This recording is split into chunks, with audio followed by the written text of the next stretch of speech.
तुला प्रश्न पडतो ना, मी आधीच का सगळं नीट करत नाही? का एवढं दुःख तुझ्या वाट्याला येतं? आज तुझे सगळे प्रश्न सोडवतो बघ.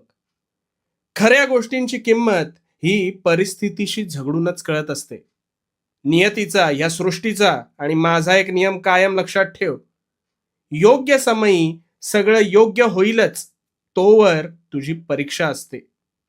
शेतकरी धान्य पिकवतो त्याआधी त्याला जमीन नांगरावी लागते, त्यात बियाणं पेरावं लागतं, खत पाणी घालावं लागतं आणि प्रचंड घाम गाळल्यानंतर त्याच्या हाती पिकाचे मोती लागतात.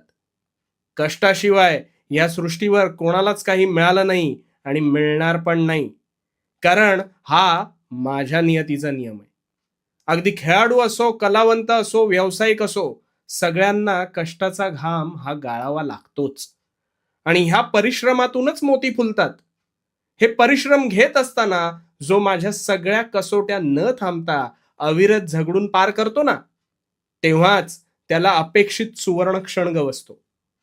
आता याशिवाय तू म्हणशील, मी सुद्धा नित्यनियमाने काम करतो. तू काम करतोस हे आवड म्हणून का निव्वळ द्रव्यासाठी काम करतोस, हा इथे खरा प्रश्न आहे. काम करत असताना तुला सगळे दिवस जर सारखे वाटत असतील, त्या कामात, तिथे कष्ट करण्यात तुला जर हर्ष मिळत असेल, तरच तू योग्य दिशेने काम करतोस.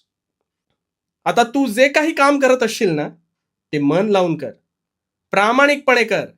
त्यात तू शिखर गाठण्यासाठी पुन्हा पुन्हा पडशील, पण प्रत्येक वेळेस निधड्या छातीने उठून उभा राहा आणि पुन्हा एकदा त्याच उत्साहाने प्रयत्न कर. ह्या कसोटीवर खरा उतरलास ना, की तुला अपेक्षित मार्ग दिसेल. आता तू म्हणशील, काही लोक अर्धवट वाटेने चालतात आणि प्रचंड पैसा आणि ऐशोआरामी जीवन जगतात.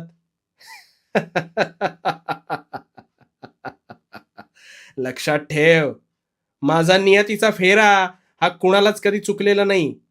त्यामुळे तू फक्त प्रामाणिक राहा. वेळेआधी आणि वेळेनंतर कधीच कोणाला काही मिळालं नाही आणि मिळणार सुद्धा नाही. सगळ्यांना न्याय समान आहे, म्हणून भिवू नकोस. उठ, उठ, पुन्हा एकदा उठून उभा राहा. मी तुझ्या पाठीशी आहे. भिवू नकोस, मी तुझ्या पाठीशी आहे.